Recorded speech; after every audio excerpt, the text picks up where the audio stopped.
What did your teacher do that made you call them the worst teacher ever? It wasn't a teacher, but the school librarian I'd bump heads against on what I was and wasn't allowed to read.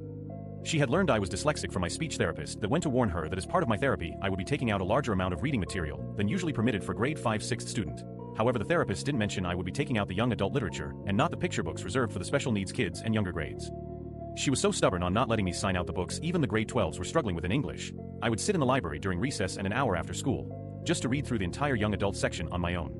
The teacher in charge of supervision during recess didn't like that I would sit inside all day, but didn't want to get into an argument with either my therapist or the librarian. The only books I ever got a poor score on when the school introduced mandatory reading quizzes to gauge what reading level you could check out was Black Beauty and Anne of Green Gables. I hated those books, the story was boring and I couldn't be bothered at the time to memorize parts for the quizzes to at least pass the requirements for approval for more books at that level. The worst part was there wasn't any alternative books I could have read that would have interested me, so I could pass the level cap.